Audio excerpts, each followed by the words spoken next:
everybody. How are you?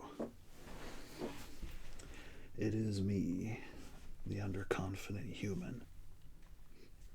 Hi. So, I'd pondered live streaming one of these, but I don't feel up to that. I'm not really a live streamer kind of guy. But anyways, we are going to complete the series today of my battle bag. I thought for the finale I'm sewing a very giant patch on the back of it that I had left. I had bought on eBay just because it was a good price. I never knew what I was going to do with it. It's back patch sized almost. It's pretty huge, but I never did find a use for it. So I'm going to put it to use today as the final piece of my battle bag, but I've been working on it just a little bit every day since the last video. So I thought maybe it's time to show the final project. What do you think?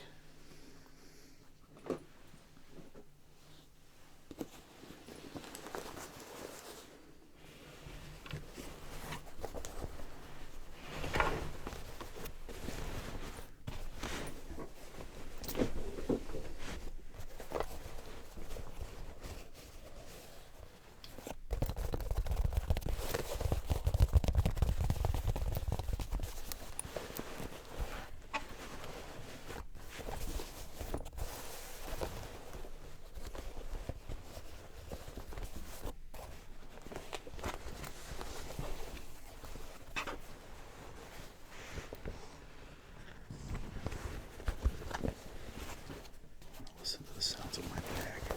I actually love the rucksack sounds.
See, I took some of my studs and lined just the top.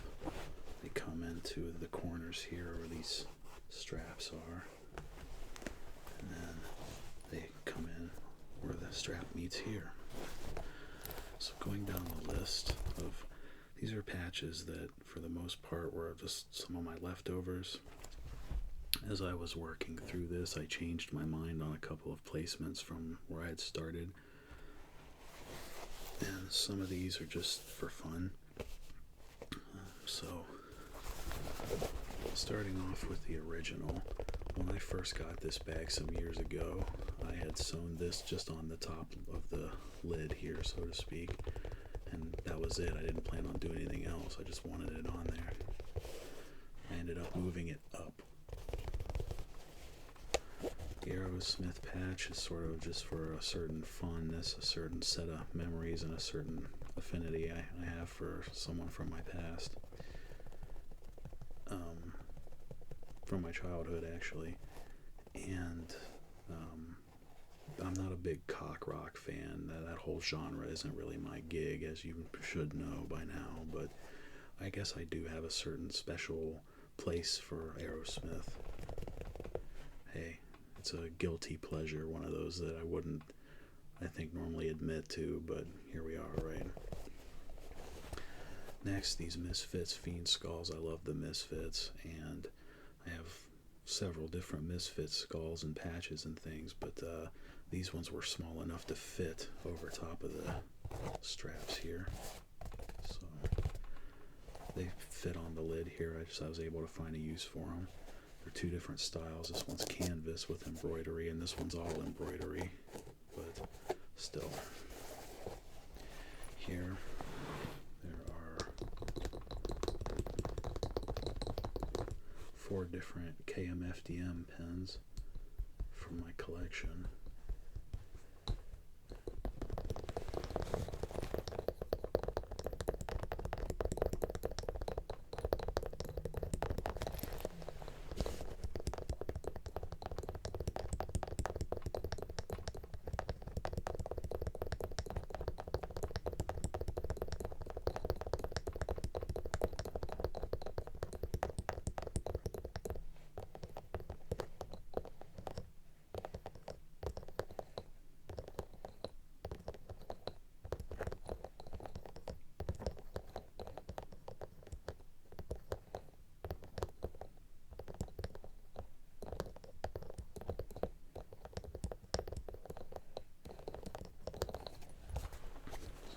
See those. The Don't Touch Me, actually, these came as a pair. I was originally going to put one of these right on the ass of my bottom center back of my battle jacket, because I thought that would be funny. You know, the Don't Touch Me right on above my ass, but I had so many band patches I still wanted to squeeze in that just never got used. There's nothing underneath of here because it would never be seen. So down here in the middle, where the buttons meet for the lid there, I have my Life with the Thrill Kill Cult patch. This is one of my favorite designs, even though it's the most basic, because it's just old school TKK.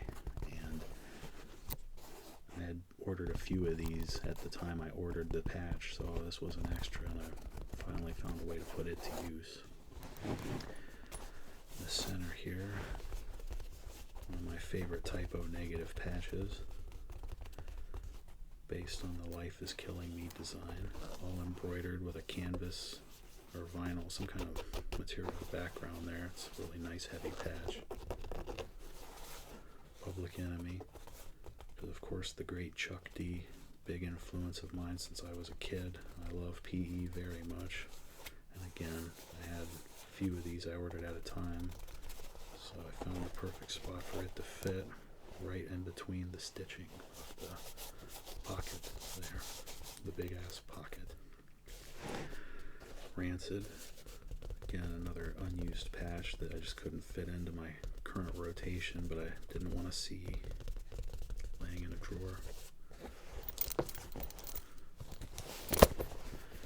And then of course for Ministry, anybody that knows me definitely knows how much I love Uncle Al.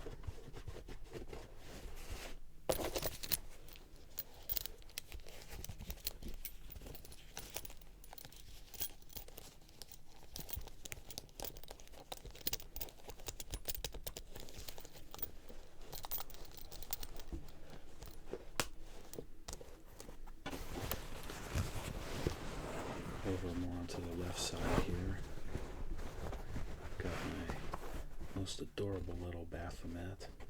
If you can see it or not, the pupils in his eyes are actually small upside down crosses. I just love that Baphomet. It's the best. Over here I have truthfully one of the most honest and genuine patches I own. This was basically the future, the crystal ball predicting my birth. Basically, this should have been given to me when I was about 3 years old, because it would have told me the truth.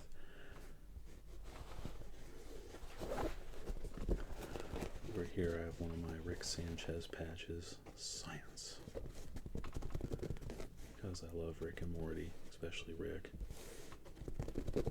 and the design is kind of obvious. Here's an unused Thrill Kill Cult patch, another My Life with the Thrill Kill Cult. It's TKK.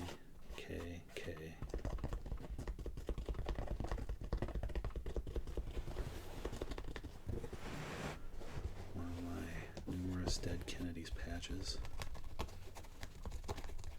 The one I wanted to use was too big. It went over top of the lip of the pocket here, or came over the edge, so this was the one that fit best.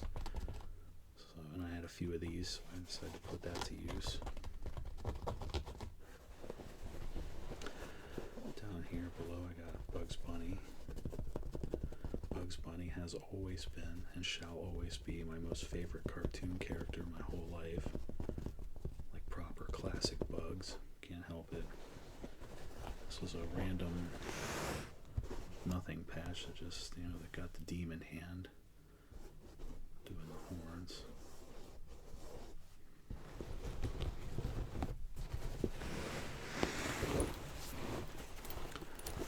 On this side over here, we've got Comby Christ.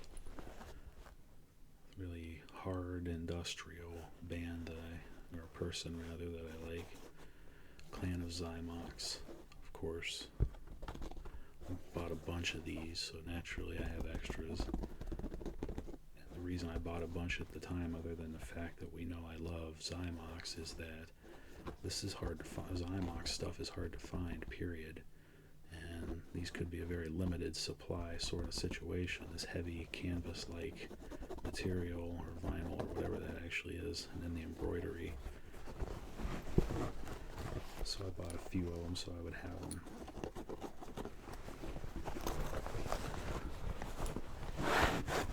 Over on this side here, I ended up with one of my front 242 patches. And I think I mentioned this once before, but for all the years, 20 years plus, whatever, that I've listened to these guys, some maybe have a hard on about pronouncing the name of the band. Some will have to say front 242, but it's just the way my head works. I've always said front 242, and I will continue to do so, whether that's right or wrong. So anyway, I love these guys very much, so this was naturally one of the patches I just didn't want to leave. I used some of these on my battle jacket and my coat, but I didn't want to leave this laying. It's a Reb. Another industrial band of mine that I'm very, very fond of. I had ordered some patches for Ghost at one point because I like Ghost, old Ghost, which is not industrial music, obviously, but their first 3 albums or so I'm rather fond of. They just sort of reached me for the most part. After that, I feel like Ghost kind of went downhill pretty fast. Like, I don't care for the later Ghost albums. But anyways, this patch, I ended up moving some stuff around. I once had this on my winter coat, but due to some reworking, it came off. And I just couldn't use it. So I was trying to figure out what to do with it, because it is a really nice, well-made patch. So it ended up here on the pocket. And lastly, this Danzig patch. I can't imagine there's too many people that love industrial music or any kind of metal that don't have some fondness or appreciation for fucking Danzig. So again, a patch that, because of its size and just shape, I couldn't quite work into my current setups, so I used it on the pocket here. And that's it. This is the tour of my battle bag. So for the final nail in the coffin, so to speak,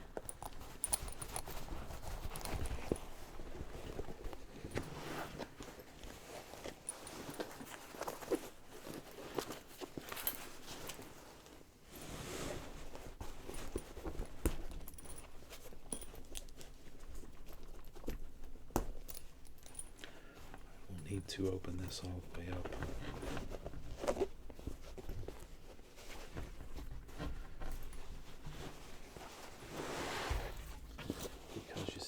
Got here, the back. This is the part that would really never be seen too much, obviously. Now, I have a plan for this, because I could cover it with a whole bunch more little patches, but you know what? I'm not going to. I have a different plan for this. Oh, yes. And here it comes.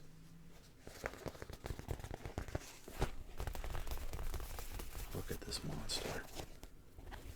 This is my full hand, just for size. I mean, this is huge. This thing's big enough to be just about be a back patch, but yet not. You know what I mean? It's kind of awkward. So I think this is about 10 inches big. I do believe it was. This heavy material here, and then this embroidery is gorgeous. It's thick and it's extremely glossy and just really well done. Now, I can't justify leaving this thing in a drawer because of the various patches I absolutely had to have on my battle jacket and my coat. This just never got used, and I think that is absolutely a shame.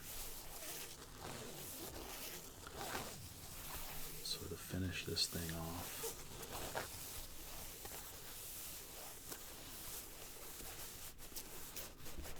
this is going to go on the back here,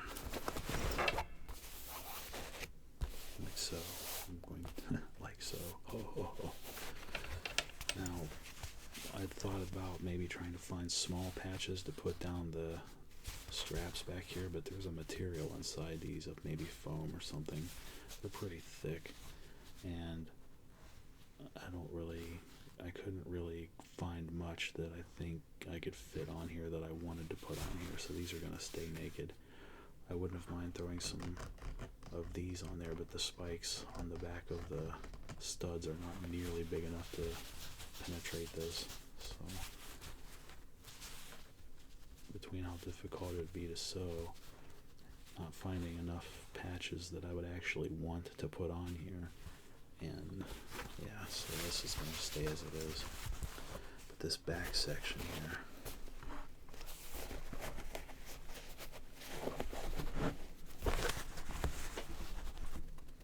it just fits inside the little edges there. Sewing this thing, I think, is going to be more challenging, and it's not going to be perfect. Like, it already wrinkles up just sitting on here. I'm going to try my damnedest, though. But yeah, this typo negative back patch is going to go.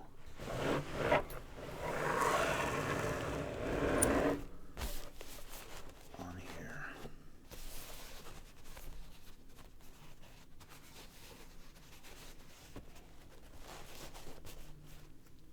What do you think? Pretty good idea, yeah?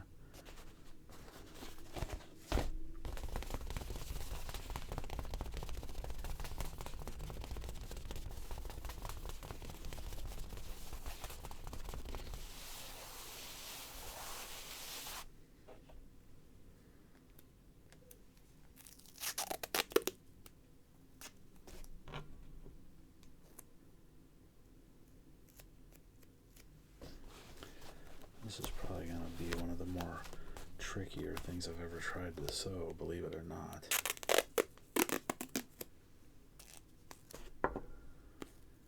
Just because of the sheer size, the dimensions I'm trying to work within, it is going to be tricky. But we're going to do this.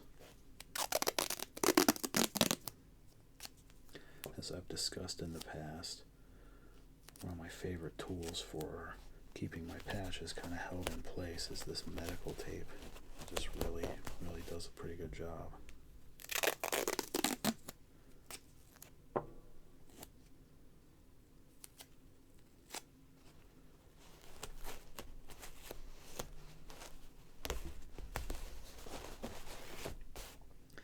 If I sew this and it starts to wrinkle up and there's kind of a air pocket, so to speak, underneath of it, like something kind of throws it off, then it's just the way it's got to be.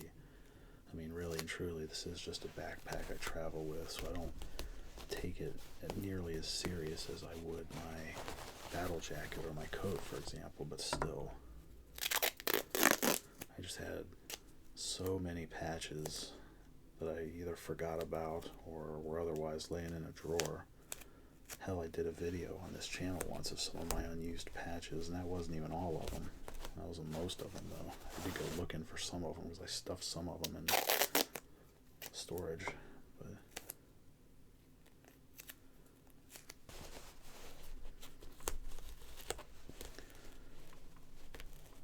I guess patches are just a thing that, you know, once you get that obsession, you're kind of, you're stuck, you're hooked.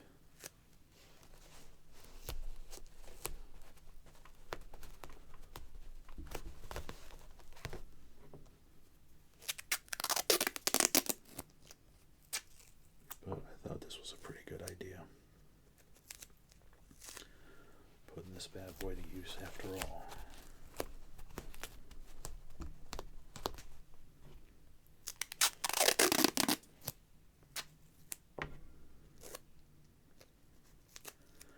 I'm using quite a bit of this on purpose because it is very important that I'm able to keep this somewhat within the, it just barely fits within the seams here, and trying to get my hand in behind there. If I screw this up and it becomes off center, then I'm going to be trying to work around my flaws rather than having it easy. So.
This work.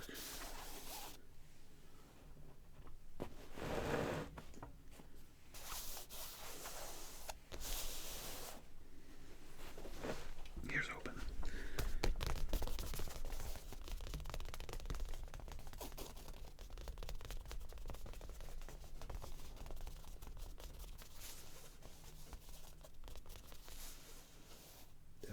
Definitely rest in peace, Peter Steele. I love you, sir.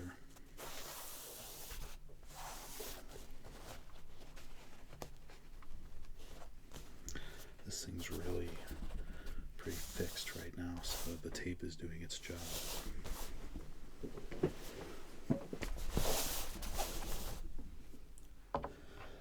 Let's get this party started.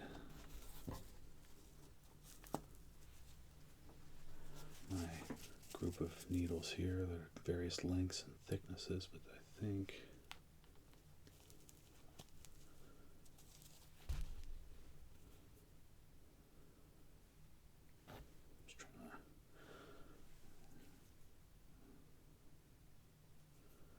I'll go with the slightly longer one just so I have some space to work with here. Okay, so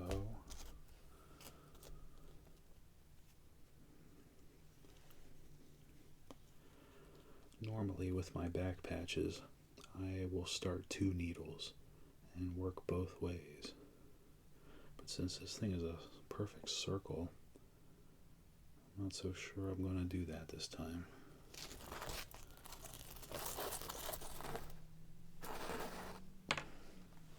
With back patches, though, you almost have no choice as far as as 2 needles goes, because if you don't, and you just go one time all the way around a back patch, you will have a pocket. It will kind of bunch up.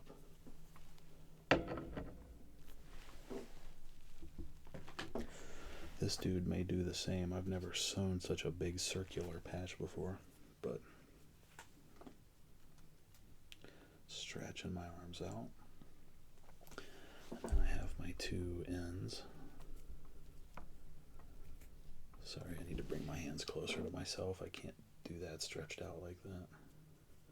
I'm just tying 2 or 3 knots in the end of this so that the knot is nice and fat and can hold on to where I pierce the fabric.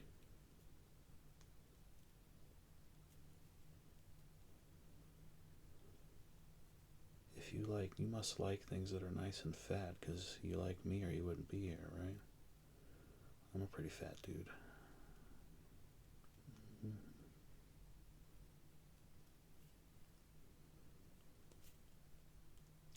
Alright, let's see if that was enough. Now, you can't see it, but I'm draping this thing around my neck so I can just hang down here while I get myself set up to get started.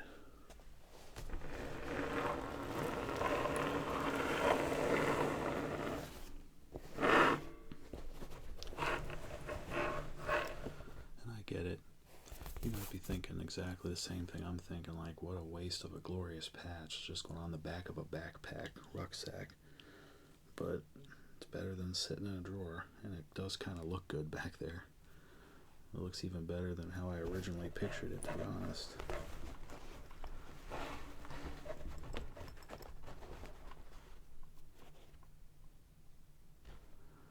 Oh, I just found an extra layer of challenge. There is an inside pocket that goes about into here. I have to sew through that behind here. Oh, shoot. Oh, wait a second. No, I don't. I just need to pull it away. What a dipshit. This internal pocket. Okay, let me pull this thing back and hang it around my neck again.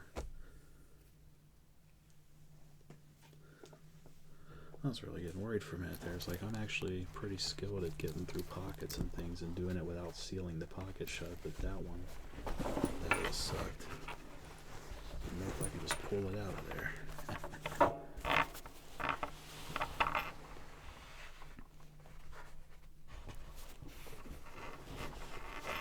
Okay, I think we're ready to start the long process here. I suspect that I will be creating more than 1 needle. Obviously, I can't get enough thread on one go to properly seal this thing up.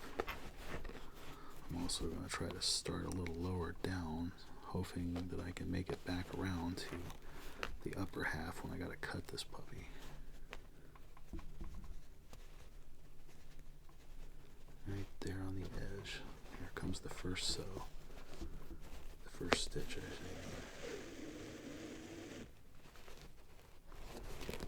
And it's good.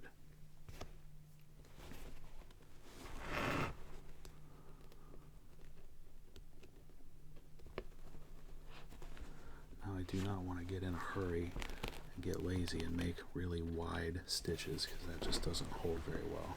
Since this patch especially is going to be on the back, which will be up against me when I'm carrying this thing with clothes and all my toiletries and stuff in it, it's going to be heavy. It's going to get rubbed really hard, so I do not want any weaknesses in the stitching here. Sewing, I'm sorry, I keep using the wrong word.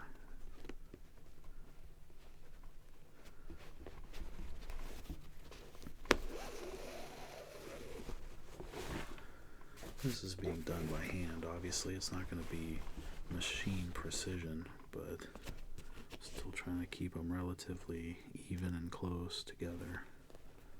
Again, because it needs to be able to hold on for some abuse between that and this nylon, 100% nylon thread that I buy. This shit ain't going nowhere.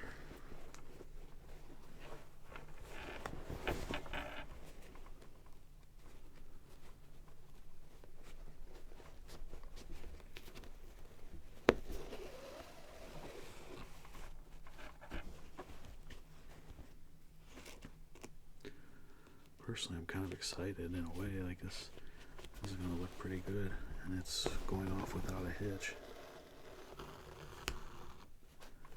It does just fit within the seams of the back panel here, so that's a win for me.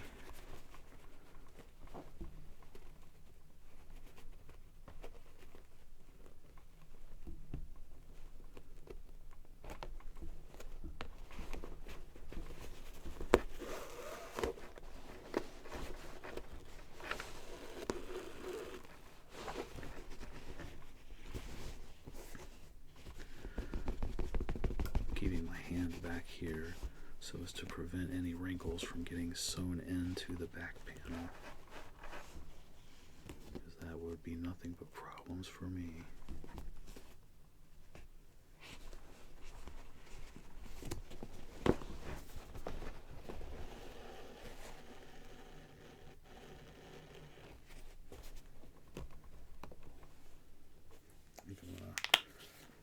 I'll move that. Okay.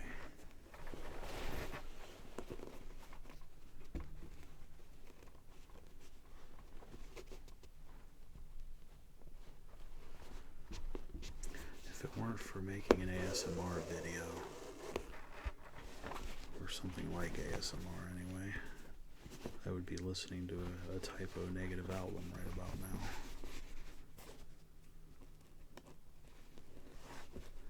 Because it's always sort of been my particular ritual, if you will, if I'm sewing a band's patch onto something I'm going to wear.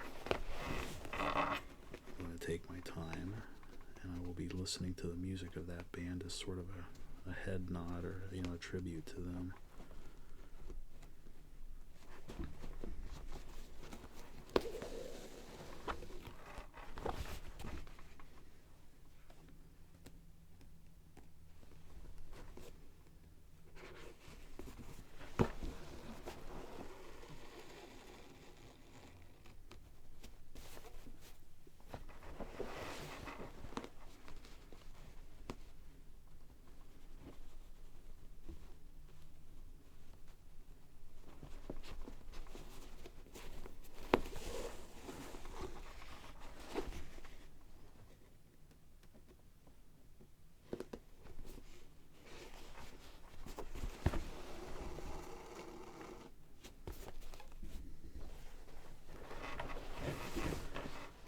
See what's going on here with see, this is why I use the medical tape for my patches, and then I used a lot for this big ass patch, because it's keeping this thing still, it's keeping it from turning and moving off from the edges of these seams on the back panel.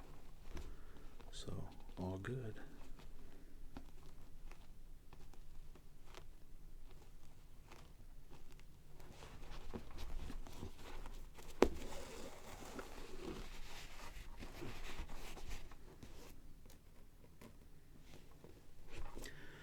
Maybe while I'm working here, I might talk a little bit about typo negative. I know I have in the past, so I don't mean to rehash things necessarily, but anyway, typo negative was unique to me, and just enough that it was not, electronic induced music. It was not industrial. It was not hip hop. It was not any sort of electronic anything. It's basically just metal. Like pure, straight up metal.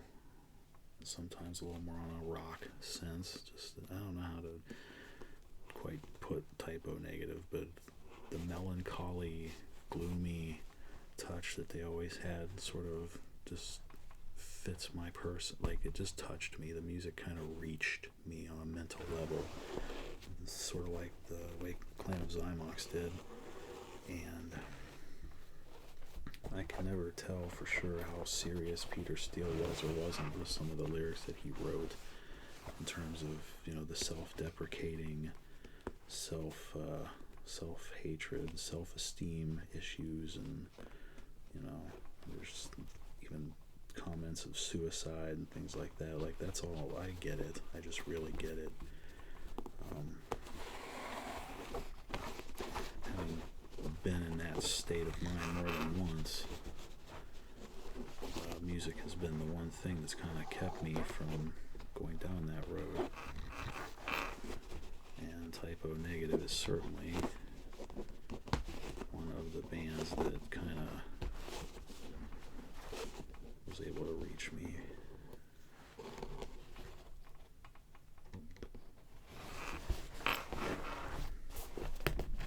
Gotcha. I was having a little bunch up behind here that I couldn't work out the kinks, and I think I got it. Yes. Sometimes this stuff twists up and it'll get kind of its own little knot stuck in there, and you have to pull back like this, only on the inside, and stretch it out enough that you can sort of untwist it between your fingers, and then you can proceed. But anyways, yeah, Typo Negative has written so much music that just sort of, sometimes they're just making a big joke and being funny. Sometimes it's very dark and melancholy. Sometimes it's energetic and aggressive. Just a little something for every mood, I guess. The generally melancholy, gloomy sounds of most of the music, though, I really love that. It's comforting to me the same way that a really gray sky kind of day is comforting to me somehow.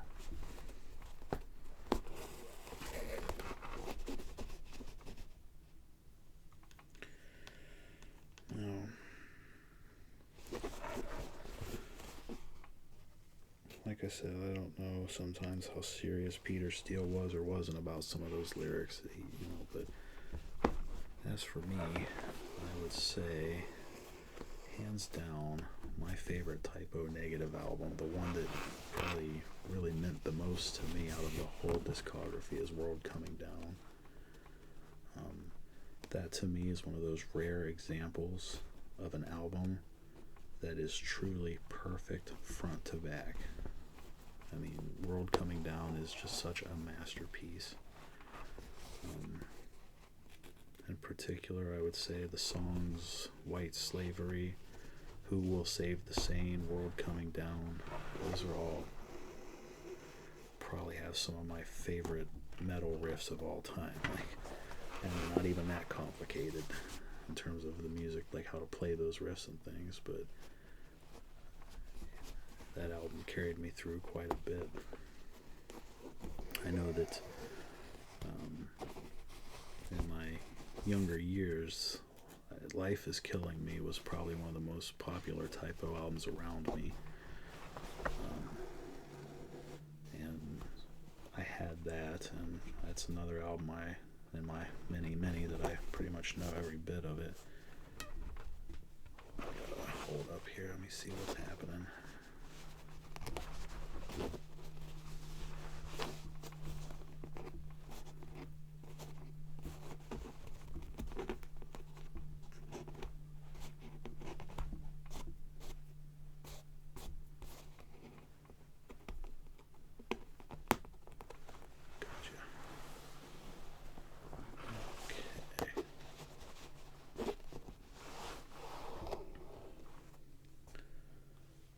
Thread's getting twisty.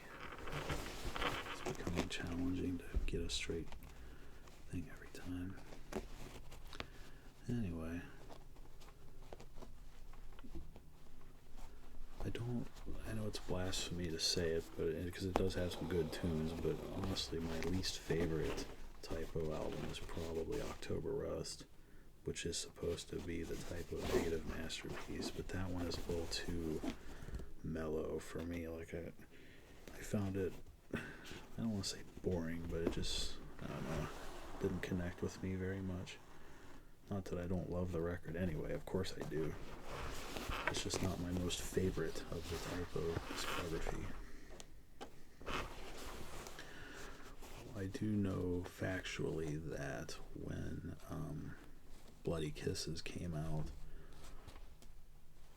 and the albums before that, like The Origin of the Feces and Slow, Deep, and Hard, I didn't even know who Typo Negative was, or Carnivore, or any of the, I didn't know who Peter Steele was. No clue back then. No, I would have been pretty young at that when those albums came out, I think. But Yeah, I didn't discover typo negative until way later. As a matter of fact, if my memory serves, I think when I discovered typo negative was when Life is Killing Me came out. And I'm sure that's some people's story as well. I can't be the only one, but I do believe that was the first typo negative stuff I ever heard. I might have heard something from the older albums, like Bloody Kisses or something before that, like a song. I just don't, we're going back a long time there. But even though Life is Killing Me was the album that I do believe introduced me to typo, it's not my favorite. It's a great album, don't get me wrong. But for me, it'll always be World Coming Down, because that's the one that, by the time I did get into typo negative and discovered that album, it was one I would often reach for on my little incel days when I was feeling really lonely and depressed and sick of my life circumstances and just sick of everything. Times when I really just hate myself the most and feel disgusted.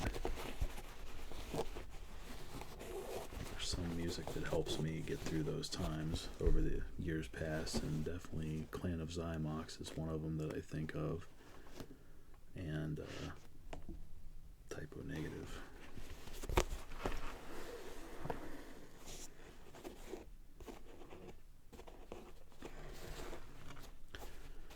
It's amazing to me how Peter Steele can do that, how that man's writing and stuff managed to touch my heart. And of course, you cannot deny the man's style. He was fucking funny and really cool, and just I'd love to have met him in person.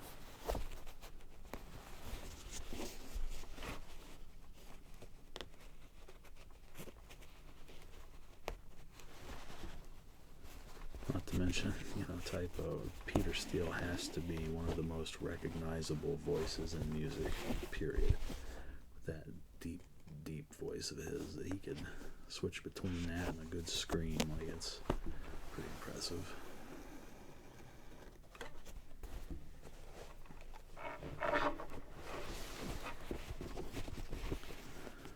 We're making pretty good progress here, I'm not mad. Other than the fact that my thread is starting to bunch up a bit more and more as I go through here. It's getting a little more difficult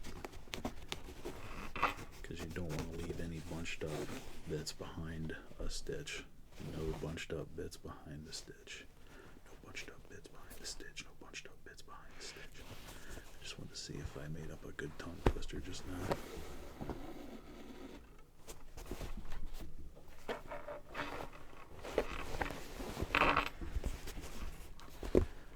If you did leave a little bit behind there, as long as you got the stitch through the top good and tight, it wouldn't really matter. I'm just not sure, but that really, really bothers me. So I can't do that. I have to make sure that every one of them is even and, proper, just pulled through and tight and proper on both sides.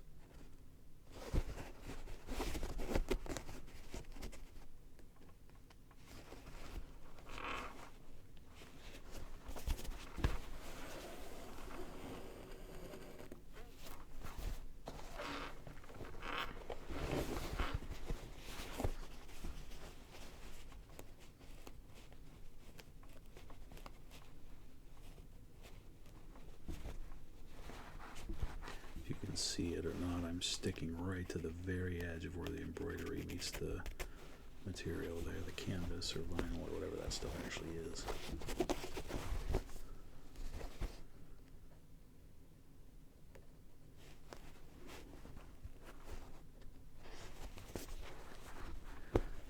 You can tell I'm not doing this very fast, and it's not because I'm trying to make a relaxing video or anything. That is honestly the speed I work at, because I just like to be very careful and of course avoid pricking myself, which I've done many times over the years.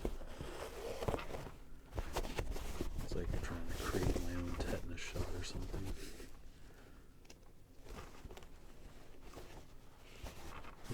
This particular needle that I set up here is lasting longer than I thought it would.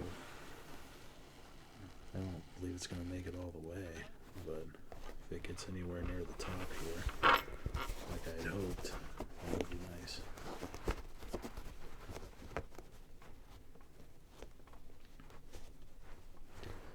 When I flip this over to reach in there and tie the knots in this and cut this, I have to try to remember to go back and do a little editing in case I got to cut out any brief moments of really noisy, the metal clanking on the table or something.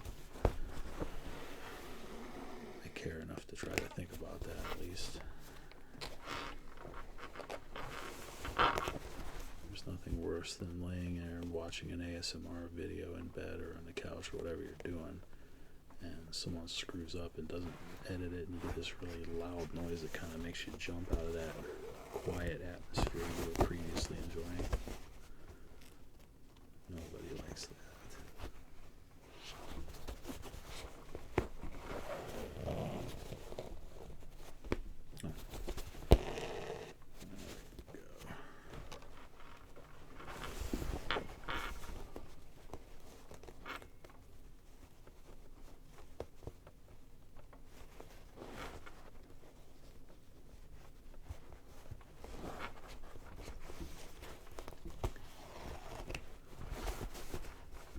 Suppose other than techniques, it's a little harder to teach specific technique, but if you could learn anything from me as far as sewing patches on, it is definitely to understand that even if you're excited about something, there is no good reason to rush. No good reason at all, because that shit will lead to nothing but bad things. Pricked fingers or wasted materials.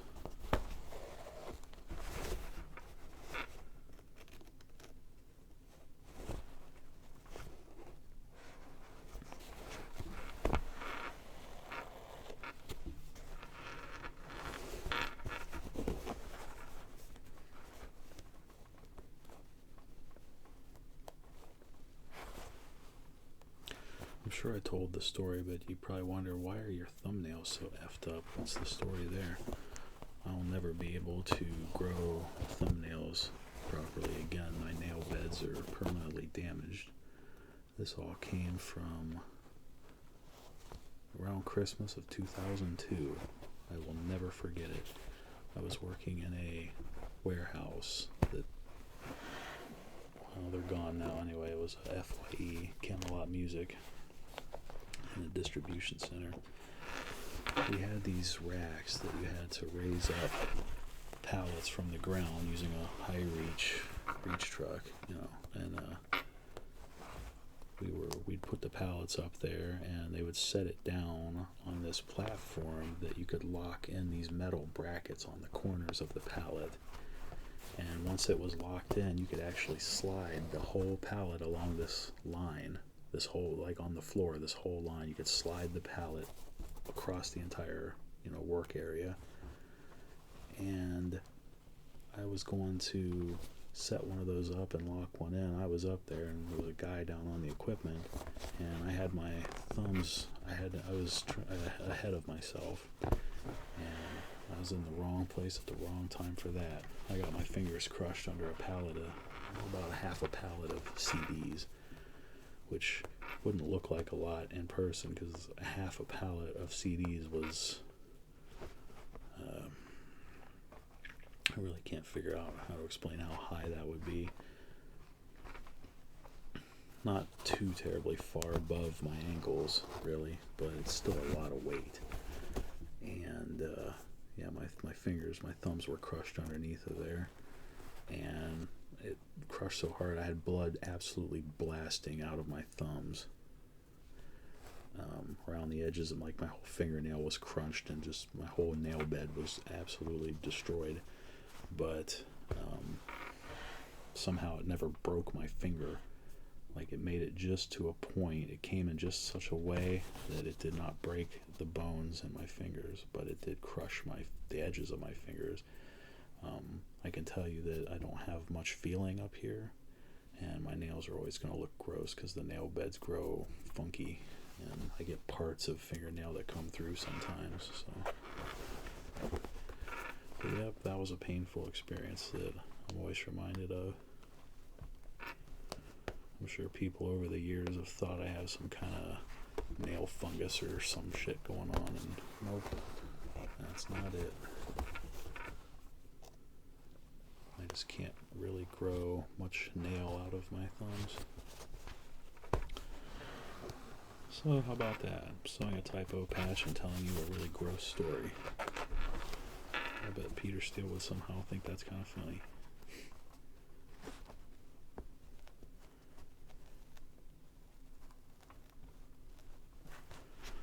Alright, we are getting pretty shallow here on the amount of thread I have left. See if I can get a little further before I worry about cutting this off.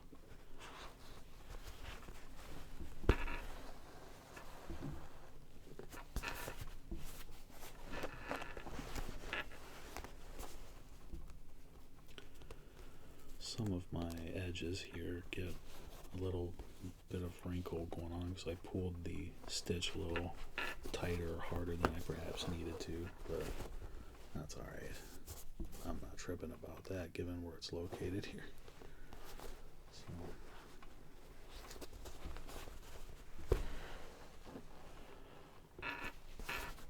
it's funny though when it comes to patches and how I sew them on and everything. It's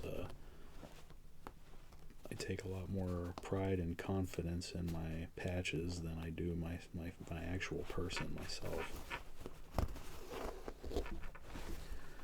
But, you know, truthfully, since the youngest ages, I have always had about zero use for self-esteem or confidence.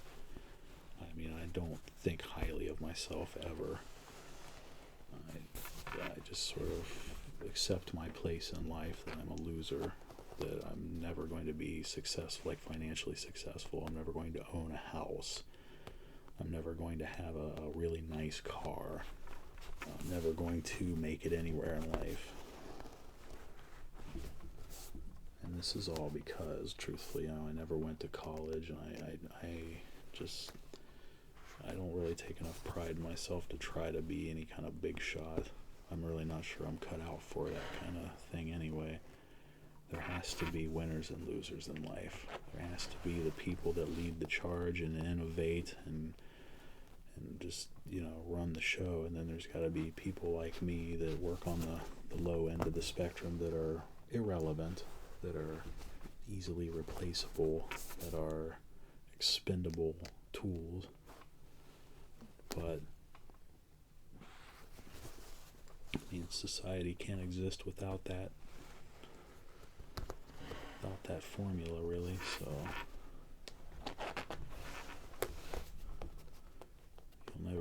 you wouldn't see me in a suit and tie. You'd see me in a battle jacket. You know what I mean? Like, that's just who I am. And if who I am is not meant to be financially successful or be like anyone that, you know, really makes it and has luxury in life, then that's how it's got to be. It's my place. It's who I am, and I truly do not bother trying to fight it. I just do the best I can at my actual job and try to get through my day and be slightly above most that I work with. Like, try to give that extra bit, not because I have any particular love for the company, but just because I want to at least appear somewhat valuable, kind of solidify my place. Okay. Is all this rambling even the way to go, or should I shut up?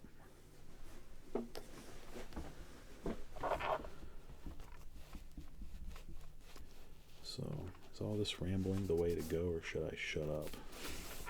Well, too late now. Anyways, as you can see here, I've got just a little bit of thread left from here to there, and I want to be able to get down in there and get my hands on it to tie the knot on this. So then I'll have to start a new needle to finish the rest. I'm getting the feeling, based on this here, that I probably should have run 2 needles half and half after all, because I think I may get a little bit of a pocket here underneath. I'm not sure though, maybe not. I might even, instead of starting from here and continuing, I might start down here. Either way, if it bunches up like this type of thing here, then I'm going to have this going on to hold it down, and that's all I can do. It is what it is.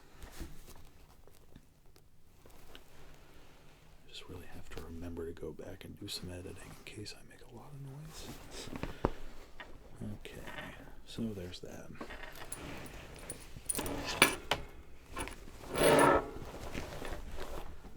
Now right there is the point where this stitch came through.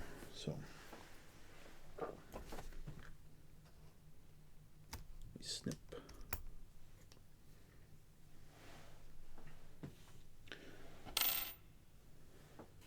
And we get this, try to make sure it's not twisted up, and then knot, and another knot, and another knot. When pulling this final knot at the end, do not pull it real hard and tight. Just make sure it's, decent, but don't really pull, because if you do, it will tighten the stitch that's coming through there so tightly that you are guaranteed to wrinkle and bunch up that part of the patch really bad. So I do, a few like that, and go hair above it, leaving that little tail, and boom.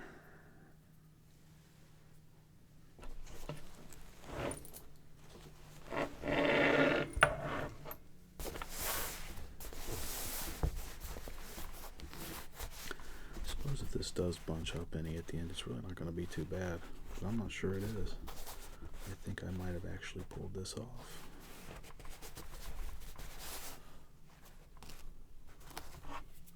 Okay, well, let's not screw around. Let's keep it rolling.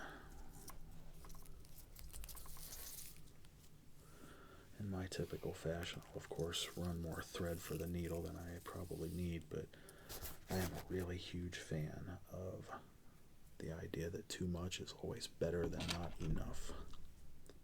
So once again, I'm going to tie my knots here, a few knots at the end of this needle.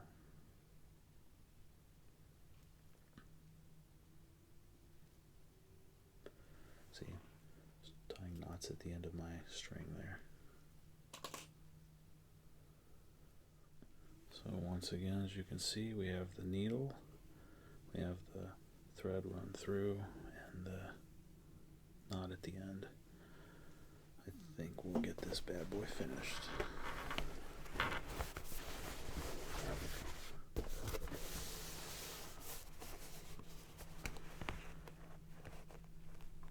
I'm just going to continue from where I was. Thought about going down here with this run, but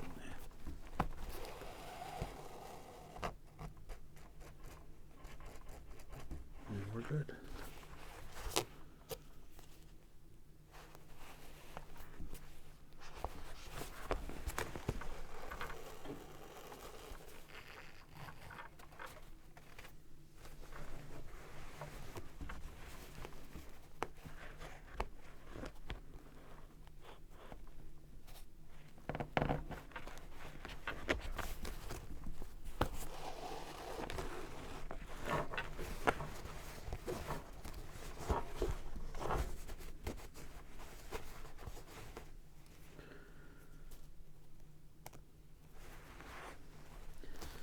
Well, hey, look at it this way, guys. At least today you've had the pleasure of listening to your oh so common incel rants.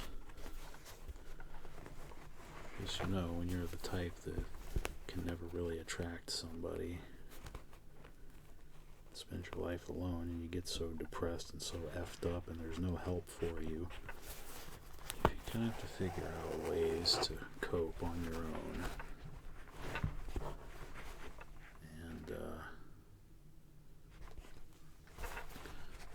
Generally just keep it to myself in real life, believe that or not. But here on my channel, I mean, why not? Music has always been the most valuable and important thing in my life, as I've said gazillions of times and will continue to say. And patches representing that just make me feel better. Because I love these things so much. These different bands and stuff that have mattered to me for a long time. So why not?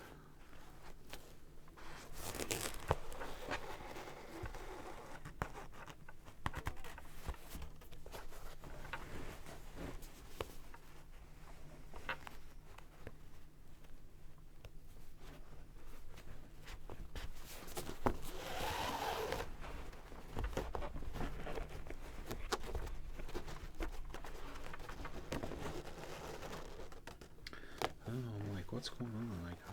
I caught my pull strings under there. I'm up in the area where those things are run through, so I guess I need to be a little more careful.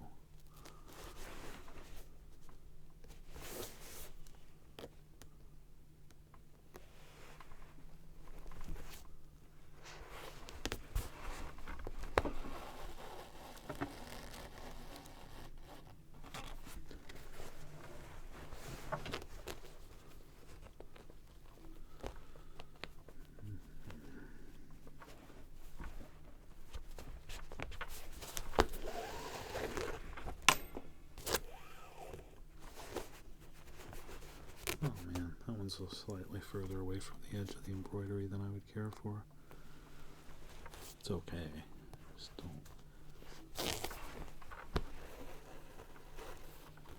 don't like the lack of uniformity that just created. But meanwhile, a normal person probably doesn't even see it.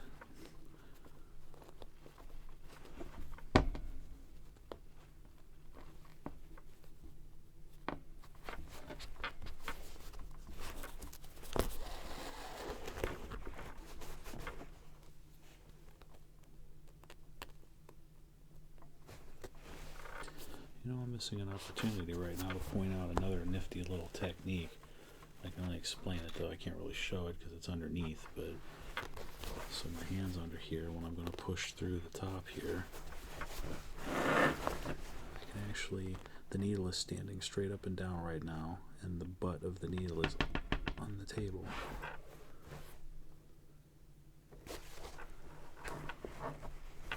It's not in my fingers. I mean, it's between my fingers, but again, it's sitting down on the table, and I'm actually pushing this down and pushing the needle through that way. So in other words, I'm not pushing the needle up through, I'm actually pushing the surface down through the needle. That little trick takes a while to figure out, maybe. It did for me, but that does help get through harder surfaces. Thicker material, etc., etc.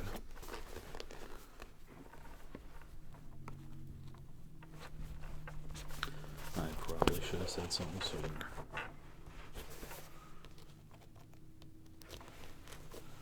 Oh, good. I could edit it out, but I probably won't. The sound of the car outside. I really have very little use for these jerk-offs that believe that their piece of shit car is on the Fast and Furious or something. Really loud exhaust and revving it real hard, and like, where are you gonna go, dude? You're gonna go down to the stop sign down at the end of the street? What a badass. Whatever.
I'm feeling confident.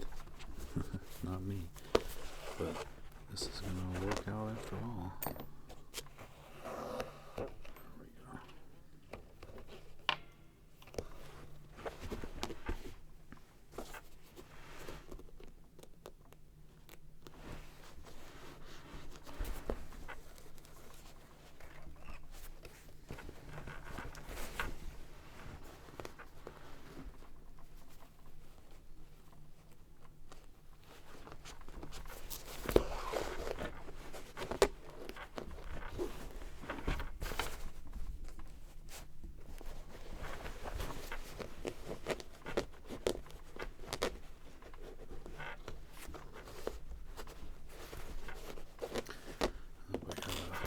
Up underneath it here.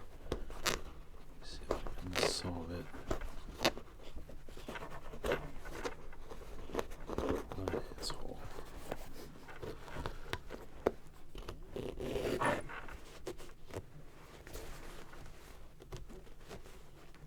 Gotcha. Okay.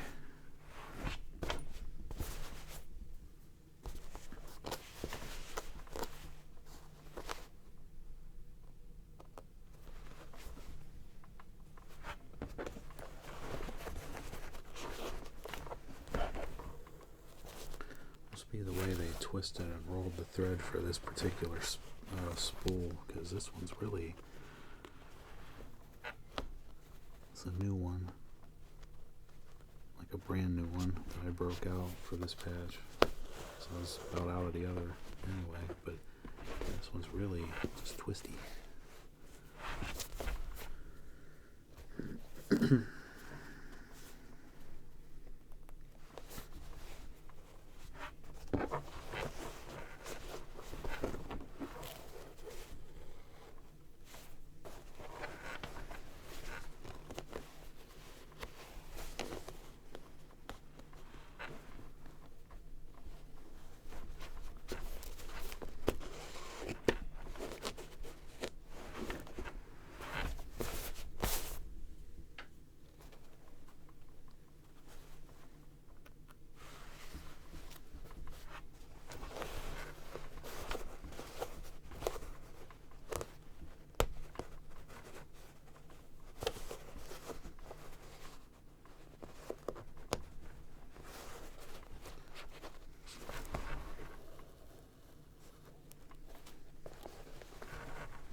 Another little bunch up going there, and I wanted to beat it, so I did.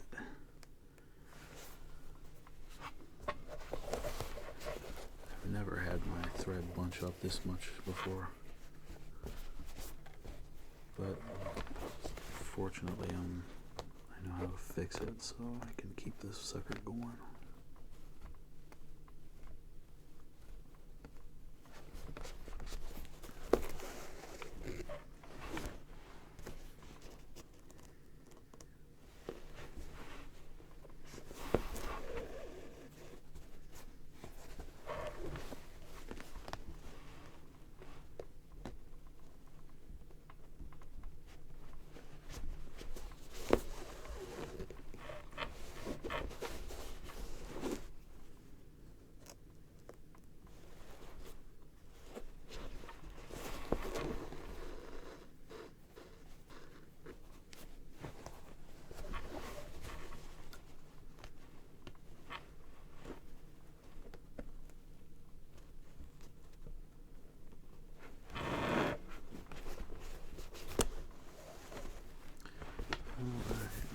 Last stitch.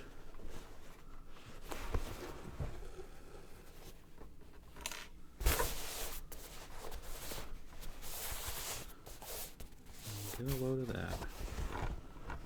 actually worked out better than I thought it would, to be honest.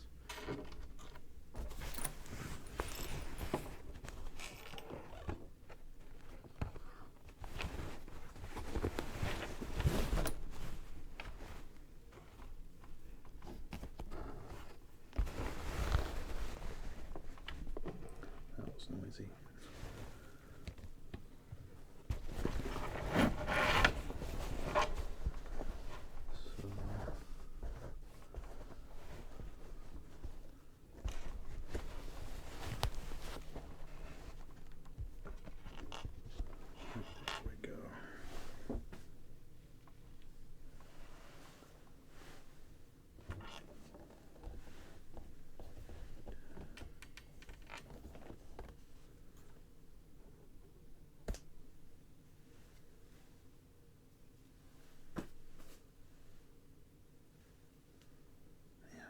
This is just so crazy bunched up. I don't know why it's doing that.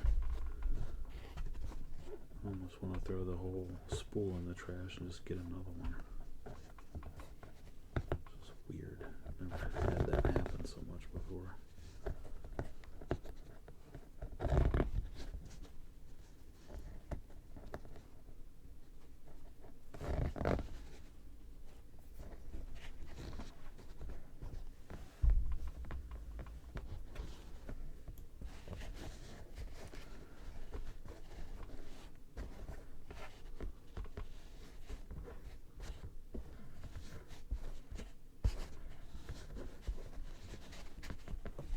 I missed one. Let's see what the hell's going on there.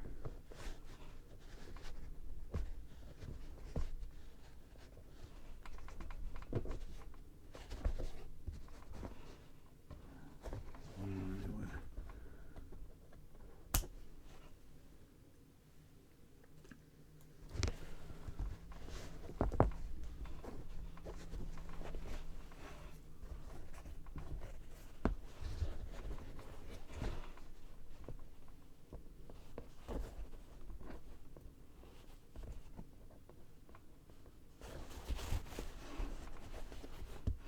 Whatever. Left a longer tail on the start of that than I meant to, but the tail is not that relevant because it will be completely underneath this pocket anyway. So.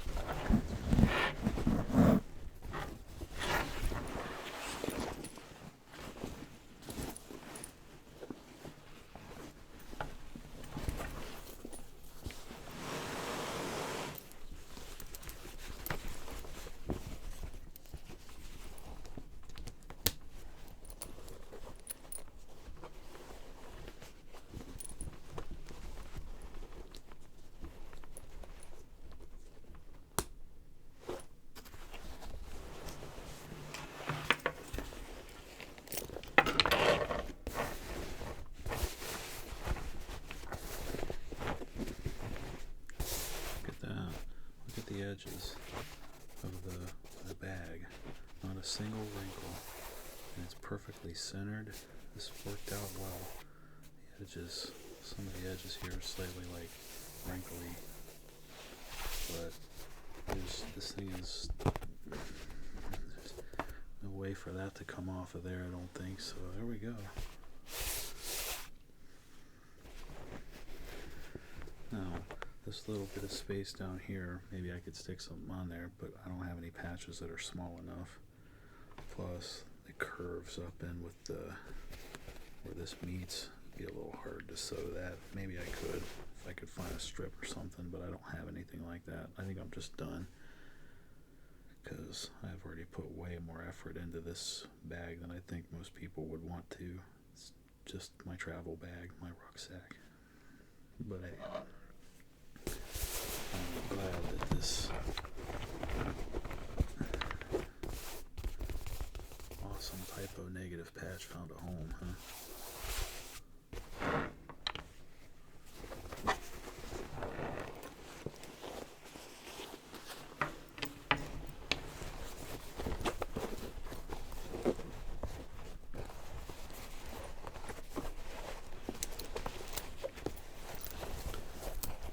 So there